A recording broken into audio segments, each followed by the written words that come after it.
movie night, and we're back with another Fanboy, Film Nerd, Galaxy Class spoiler review of Skyscraper. And this one was a movie that I didn't really think I would actually want to go and see. I actually was asked if I was going to go see it, and I was like, I don't know if I really want to go see it. I actually put it off a couple of days. I was supposed to see it a couple of days ago, and I just kept putting it off. But finally, I said, okay, I have the time. Let me go and review this film. This is not typically something I would go and see in the theater. Normally, this is something I would rent or check out on Netflix or something like that. But I thought, you know what, I'll give it a shot, mainly because of one line that Dwayne Johnson, who is the star of this film, obviously, gave. And that was, he said that this movie, because it had such big comparisons to Die Hard, he said that this film was not an actually comparison or a remake or anything like that to Die Hard. It was a love letter, quote unquote, to Die Hard, and everything great about Die Hard. And once I heard that, and I'm thinking, okay, well, as long as they're not trying to basically remake Die Hard, I'll give it a shot. Because Die Hard, obviously, is a classic, is something that I grew up watching and loved. It's one of my favorite action movies of all time. And I just, to this day, if Die Hard's on, I'm watching it from beginning to end, or anywhere I jump into that movie. It could be 4 minutes left, I'm watching Die Hard. That's how good the movie is. But one of the things that I liked about what I saw from the trailers from Skyscraper was that you could tell straight up from the trailers that this movie was not going to try to take itself too seriously. And this is popcorn movie season, big blockbuster films in theaters practically every week.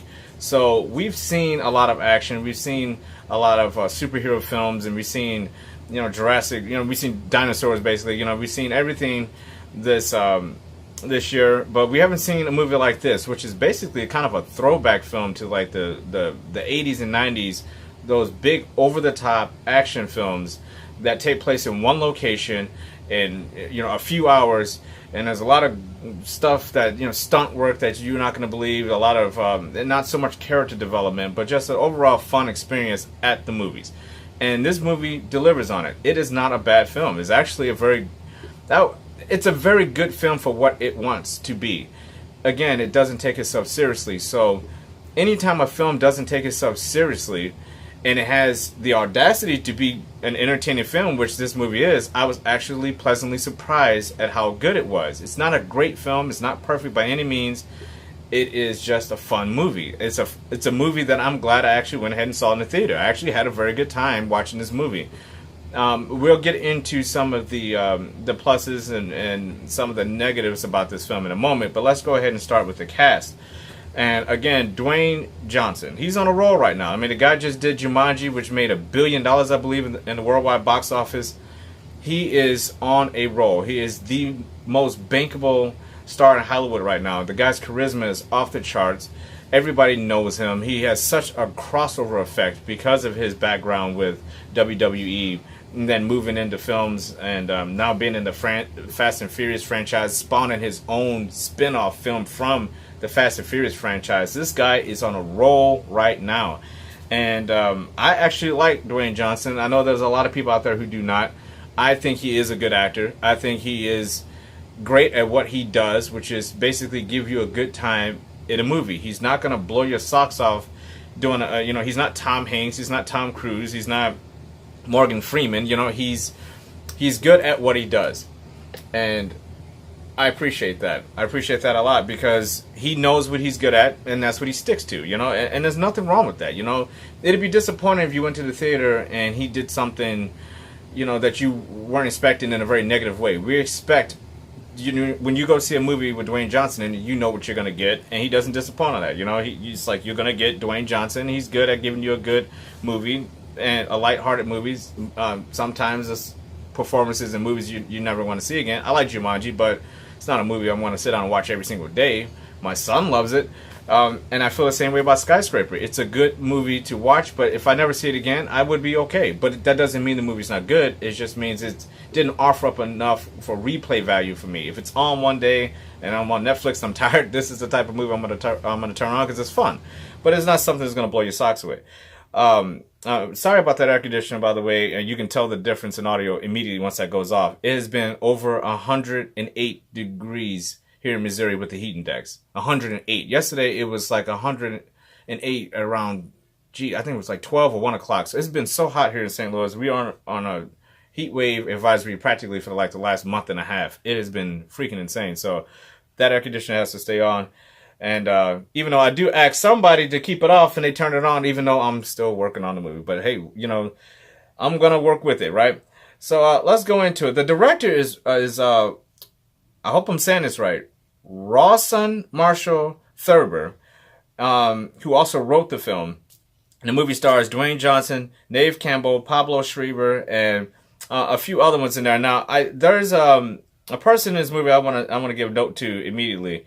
And we all know him from, I forgot his name. He's from The Dark Knight. He's the Asian guy in Dark Knight that basically sets forth some events that basically, you know, if you've seen The Dark Knight, you know what I'm talking about. I want to say his name is Tao, but I'm not 100% sure about that.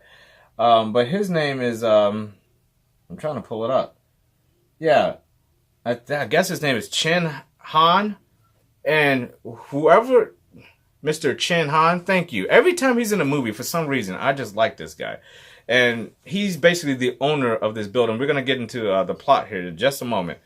He's basically the owner of this building called the Pearl. And it's the tallest building in the world. It's twice the size of the tallest building in the world right now, which is that building out in Dubai. But this building is not only just a building. It has a lot of different functionality to it. And it's more computer-based. It's more automated system-wise. I mean, there's certain areas in the building where you can actually... It doesn't even look like you're on a building. It looks like you're out in a garden somewhere. I mean, it's so tall, it's so big, and it's so unorthodox in the way that it's constructed that it's beautiful to look at. But you can tell instantly, it's like, well, if something was to go wrong in this building, how do you plan for that? And that's where we get into the plot of Dwayne the Johnson. I'm gonna take a drink. Dwayne Johnson. Oh my god. Anyway, that's where we get into Dwayne Johnson's character in the film. Now he plays Will Sawyer, and this guy was he has a very huge background. I believe he's in the military, and when we start at the beginning of the film, he's actually on a terrorist unit. I should say a hostage unit, where his job is basically to go in, infiltrate people who have people hostages, and retrieve the hostages, obviously. So he's in a situation with him, and he has his friend with him, and they're on this team. There's a guy who is clinching his kid, his son. We don't really know what he did. He's killed a couple other people, and he's sitting there holding his son, and Dwayne Johnson's like, hey, no, let the kid go. You know, we get out of this. And the guy is like, you know, he's crying his brains out. He's like, I'm sorry, you know, I screwed up my life. I screwed up my son's life. He puts the kid down, and he turns around, and he's got a bomb on him. Dwayne Johnson's character, Will runs over to him and is like, hey, hold on. And before you can even blink an eye, the guy presses a button. He blows up the whole room. He kills himself. He kills his son. It was disturbing in that aspect. An element of the film starting right off at the beginning where I was like, okay, that tone... I'm like, if they can keep that tone throughout the entire movie, this movie would be pretty good. Unfortunately, that might be one of my favorite scenes in the movie, was the beginning of this movie. But that tone in that scene is its own isolated little thing. The tone of the movie shifts immediately right after that, where I thought it was going to be a dark... I'm like, well, if this is a dark moment here, that darkness goes away. You never get that darkness again. It's just that one scene. And after that, you find out...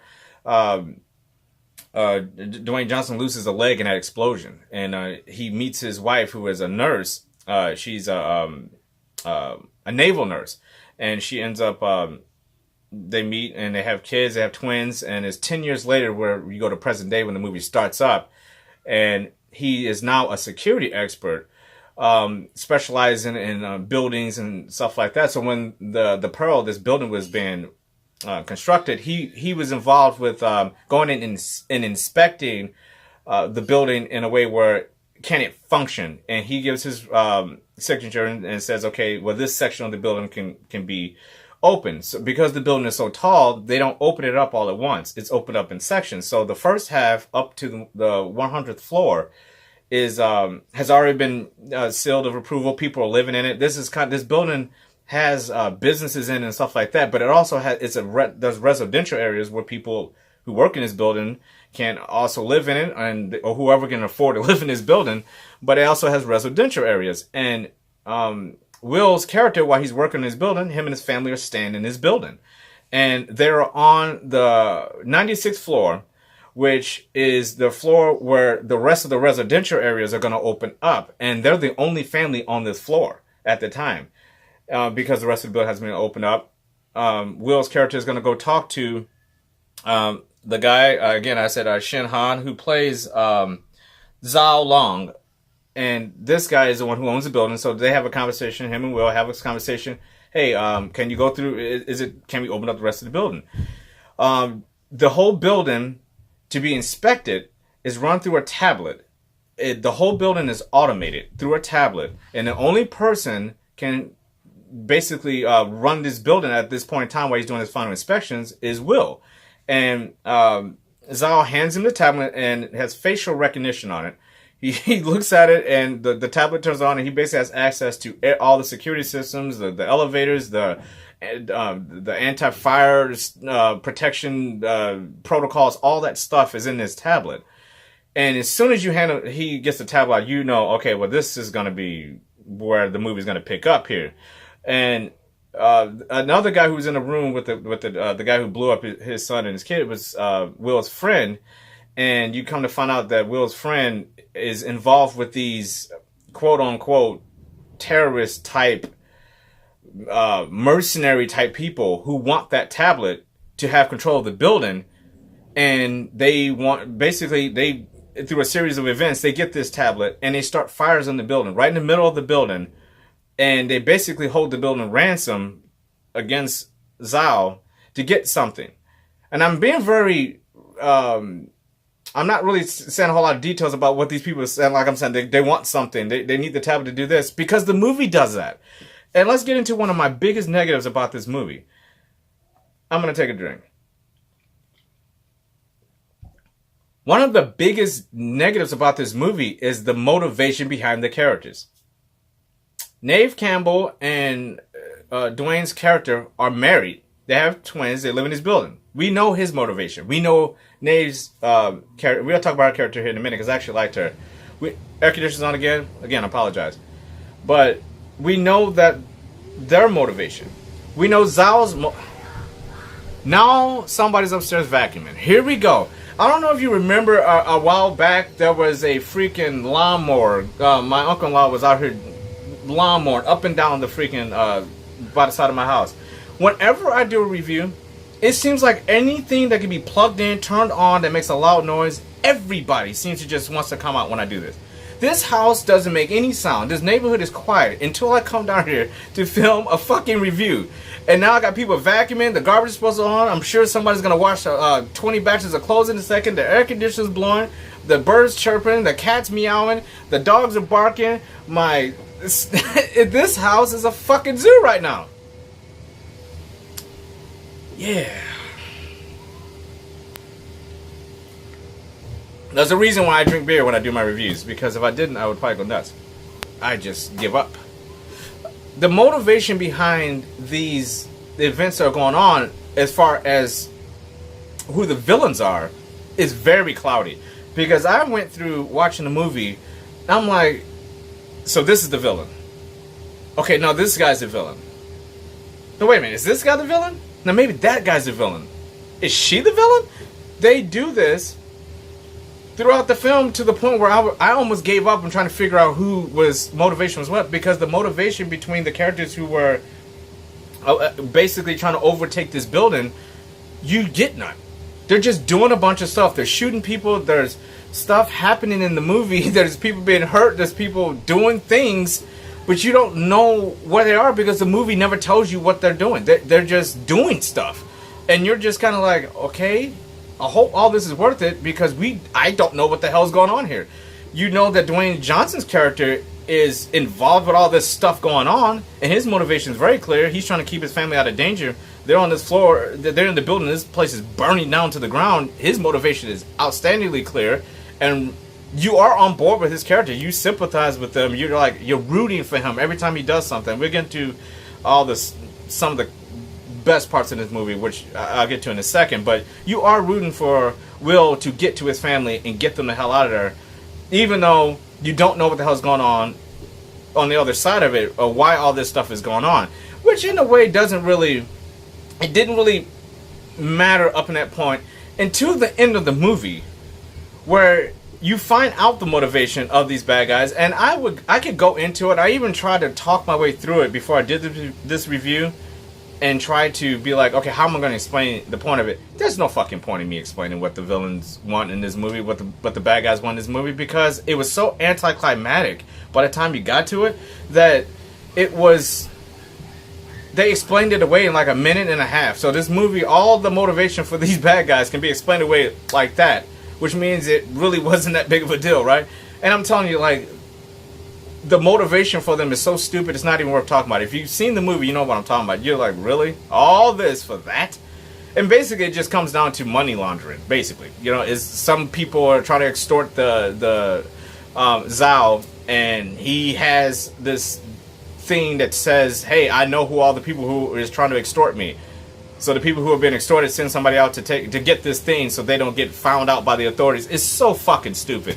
Because it just doesn't make any sense. It's like you burning down this building. You would probably have been better off just going into business with the guy instead of doing it. It's like, what are you guys doing? But and I mean, people are dying in this movie over this stupid money laundering thing. It makes absolutely no fucking sense. Let's get into Dwayne Johnson's family. Neve Campbell is badass in this movie. This is another good, strong female character that I'm sure a lot of people who are social justice warrior, people who think every female character is strong. You know, the agenda of the producers of the film and the directors is to push a social justice warrior narrative into the film, which is bullshit. She had been involved in the military. She's trained to fight. She's trained to do a lot of things, not just sit in a corner and be saved by men. And I like that about her. She fights. And it's not overly done where she's like, you know, taking down people in a way where it's not believable. It's very believable. If somebody has your kids and they're threatening them with a gun, you'd be shocked whether you have any training or not what you're capable of doing to somebody in that scenario. You know, so it's completely believable.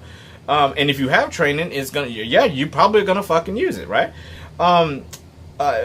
I like everything that happened with the family in the building. It made each sequence nail biting. I did find myself, especially if you have kids, if you are married and you have kids and you know what that's like to even think about your kid. What the hell was that?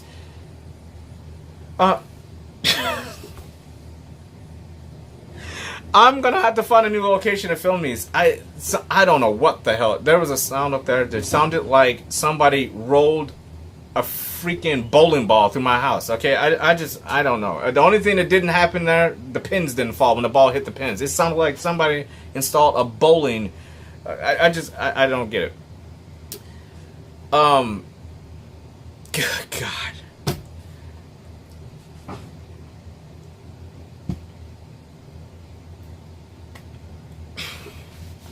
Anyway, I lost my train of thought. I can't imagine why.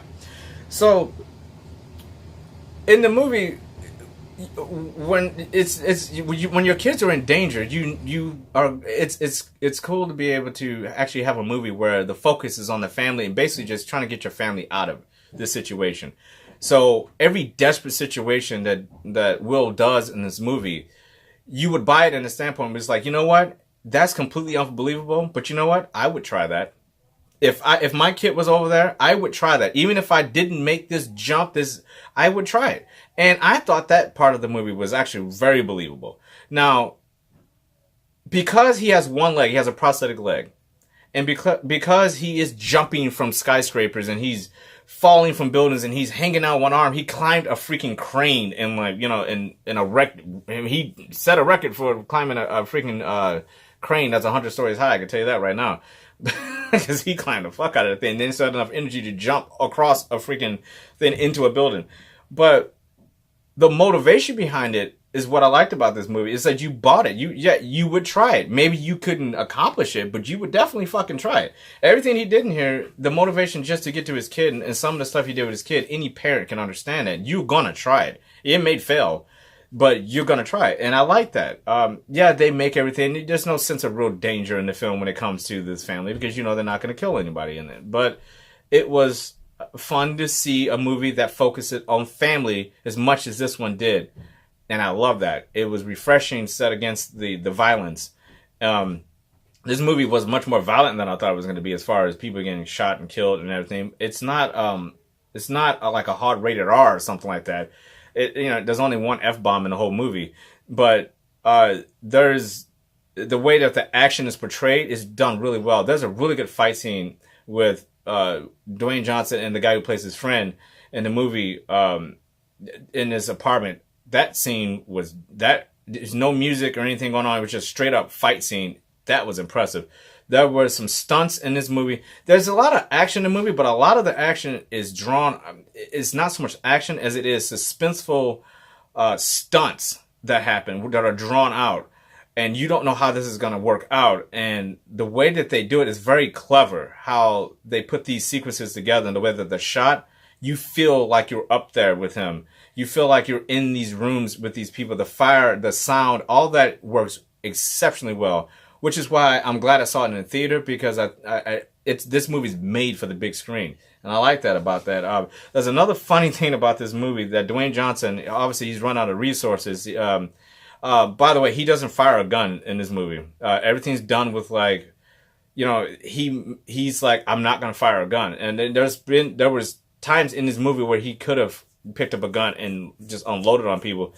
Now I may be wrong. He might have picked up a gun and fired it. But there's a specific line in the movie where he says after that incident with the kid who got blown up with the hostage situation, he said, I'm never going to pick up a gun again. And I don't believe he did in this movie. He used his wits, he used his muscles, he used his environment. He used duct tape.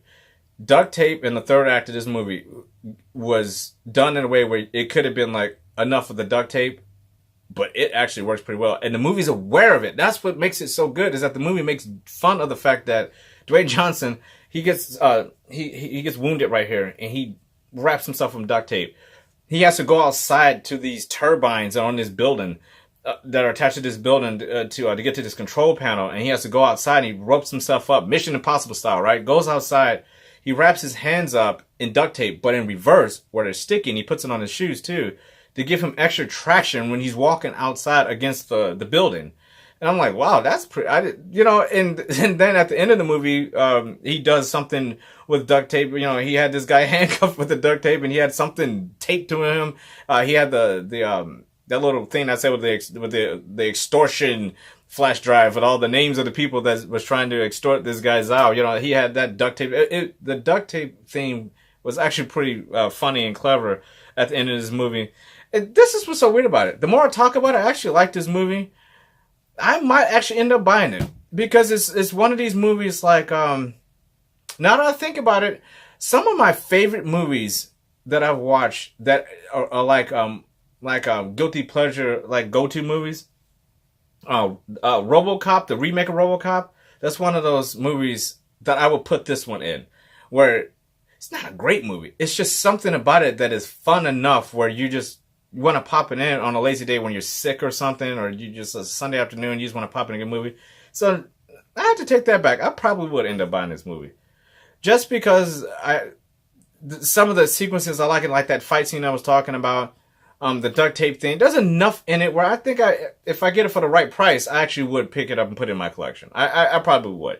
I'm not going to pay $25 for it, but I would pay $8 for it on Blu-ray. Yeah, I think I would. So I probably will end up eventually getting it because I think it's just one of those fun movies where somebody's over and you say you want to see a fun movie. And I like having those types of movies in my collection because not everybody wants to see what I see. You see on my pop figures. Not everybody wants to see freaking comic book movies and Star Wars, Star Trek, and stuff like that, anime and things like that. Some people want to just see a good fun movie. And this is one of those movies, like I do try to I have some movies over here on my movie stand that I do purposely get them just because I know they're good family movies to pop in. when you're on vacation or you have a get together. So yeah, I probably will get this movie and just throw it in there just for that purpose. It's just a good fun movie to watch with other people. I recommend it. Like I said, it's not a great movie. It's not going to blow your socks off, but it's a fun enough movie where I think, you're not going to see a sequel out of it or anything like that. But I thought it was a nice wink to Die Hard. There was some direct shots where you can tell that they gave the nod to Die Hard. And I like that, especially the ending. The ending is very similar to the way that Die Hard ended. Not so much the action part of it, but just like literally like before the credits roll type of thing. It's just it was a good movie. That's all I can say about it.